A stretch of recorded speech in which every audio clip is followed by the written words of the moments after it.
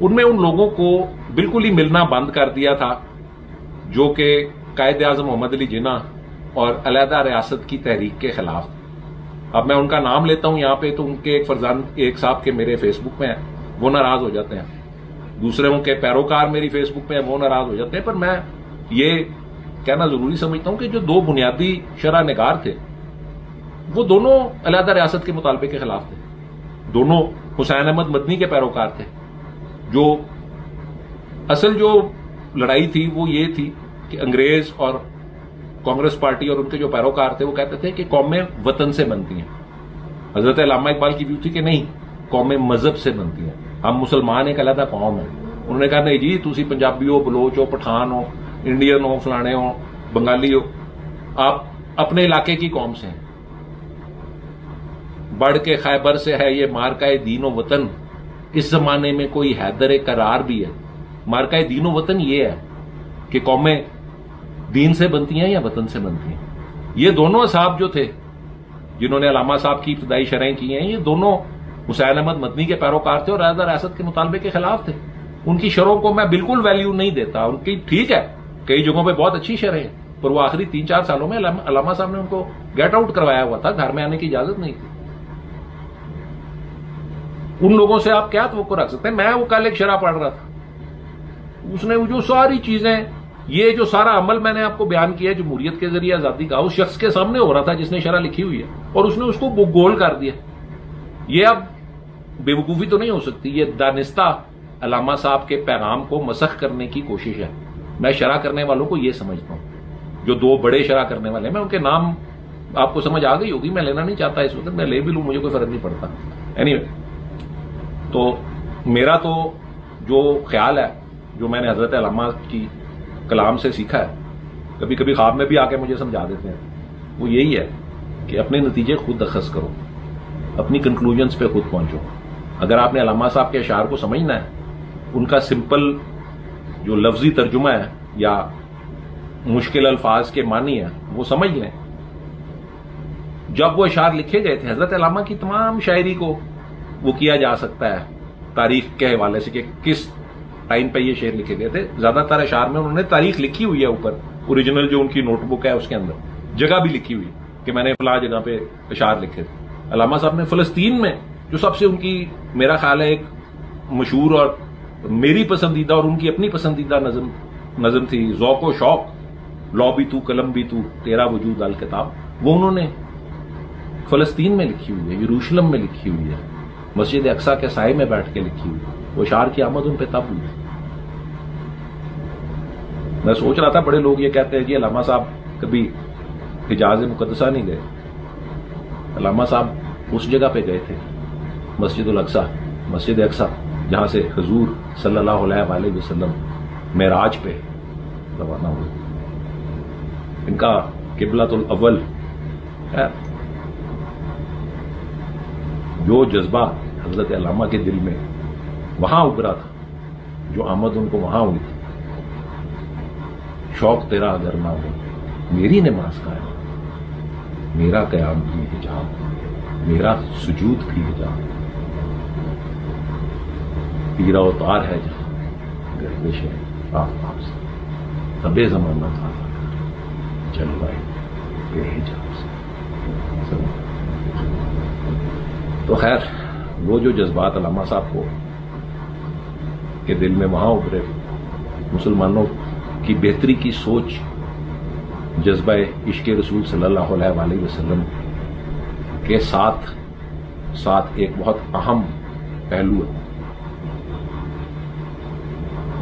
اسی مسلمانوں کی بہتری کے لیے حضرت علامہ اقبال نے علیحدہ ریاست کا مطالبہ کیا، قائد اعظم کو قائل کیا، اور وہ قائد اعظم ہی تھے. اور انہوں نے بالکل، میں تو یہی، جب بھی میں یہ تحریک پاکستان کی یہ تاریخ پڑھتا ہوں، آپ نے کبھی تاریخ پڑھنی ہو نا تحریک پاکستان کی یا انڈیا کی آزادی کی، تو انگریز کی تاریخ پڑھیں، ان لوگوں کی تاریخ، انڈیا والوں کی تاریخ نہ پڑھیں. پاکستان والوں نے تو تاریخ میں جگہ جگہ قائد اعظم اور حضرت علامہ اقبال کو دبانے کی کوشش کی ہے، جو میں سمجھتا ہوں. اور کئی ایسے ہمارے حکمران ہیں جنہوں نے کئی غائب کرنے کی کوشش کی ہے بیچ میں اور لوگوں کو کہ جی اصل میں تو یہ فلاں نے کیا تھا اور وہ فلاں نے کیا. مجھے حیرت ہوتی ہے دیکھ کے. کہ یہ کس طرح کے عجیب علامہ اقبال اور قائد اعظم کے دشمنوں کو کہتے ہیں کہ جی اصل میں پاکستان انہوں نے بنایا تھا، یہ تو ایویں بیچ میں آ گئے. اس طرح کی لوگ باتیں کرتے ہیں. مجھے افسوس ہے اور مجھے پتا ہے اس کے پیچھے کون ہے. خیر ان ساری باتوں کو چھوڑیں. علامہ صاحب کی ایک کمال قسم کی نظم پڑھتے ہیں. ہاں چلے. یس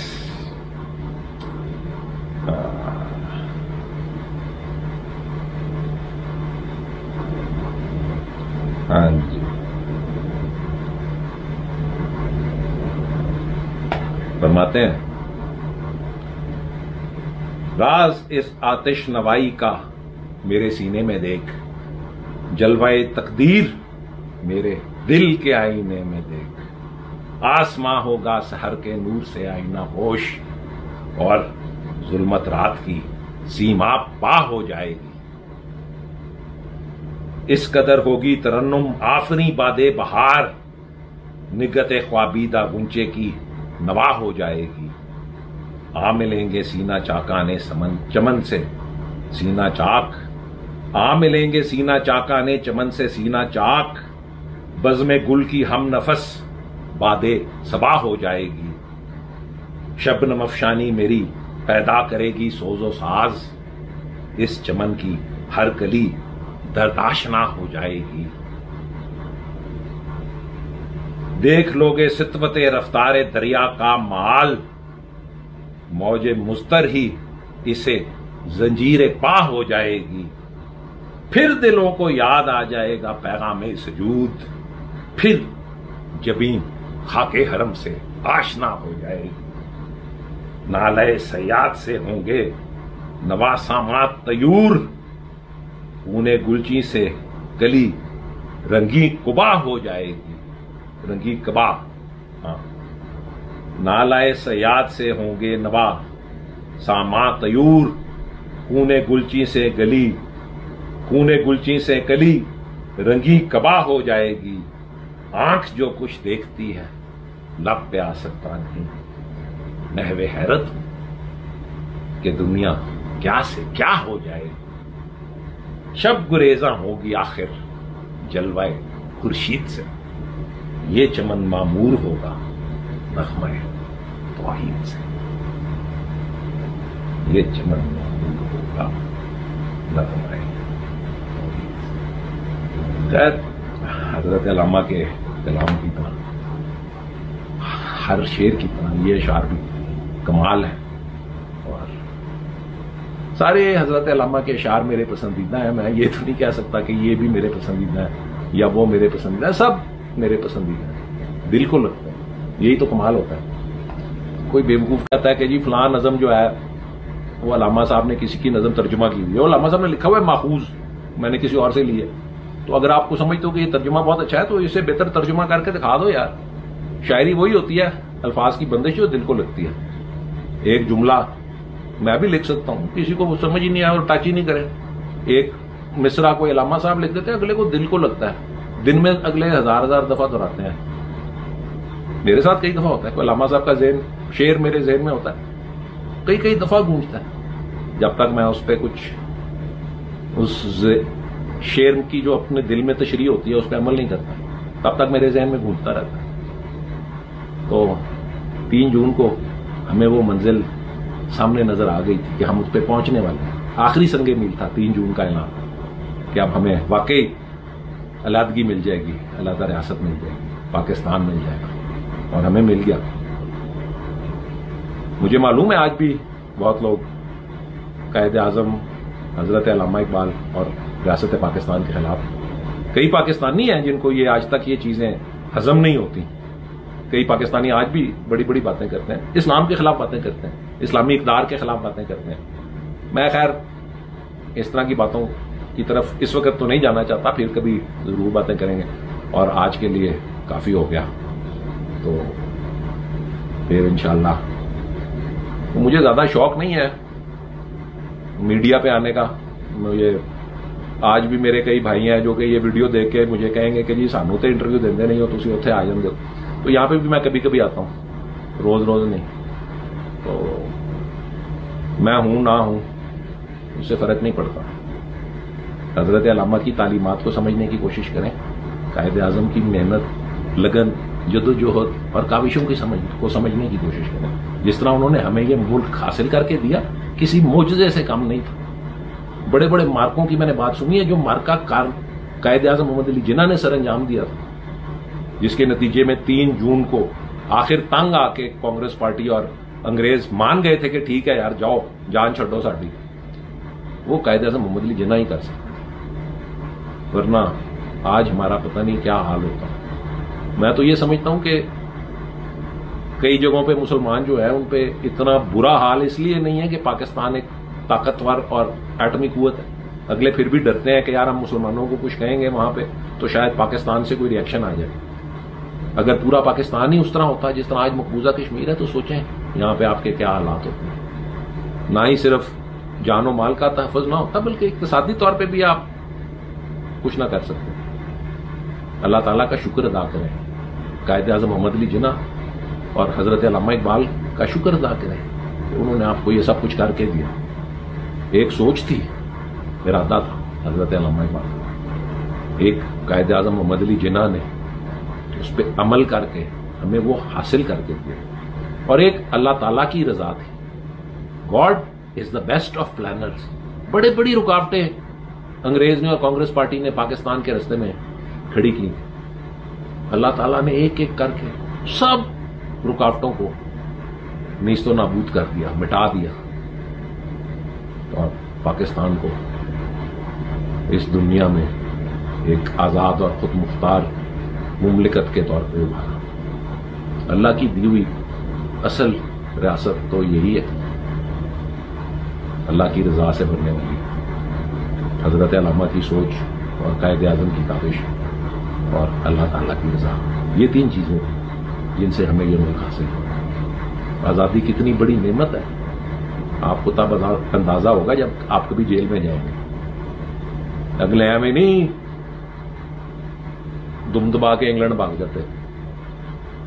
ایک دن جا کے آپ کو کوئی کہے نا کہ یار آپ اس کمرے سے باہر نہیں نکل سکتے، آپ کو لگ پتا جائے، چاہے اس کمرے میں آپ آزادانہ کتنی دفعہ آتے جاتے نا.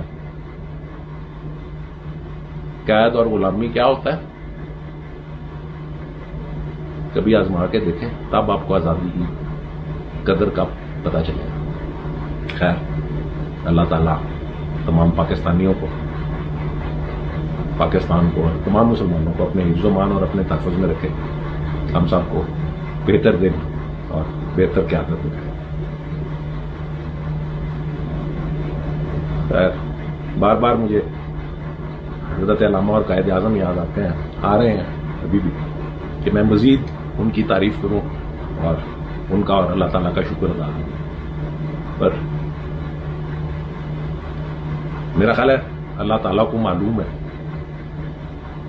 کہ اندر سے ہر پاکستانی، نہ ہی صرف میں، ہر پاکستانی کتنا ممنون ہے قائد اعظم محمد علی جناح اور حضرت علامہ اقبال اور اللہ تعالیٰ کا کہ آج ہم اس ملک کی آزاد حصہ میں سانس لے. خوش رہیں، اللہ تعالیٰ آپ سب کا حامی و ناصر. پاکستان پائیدار.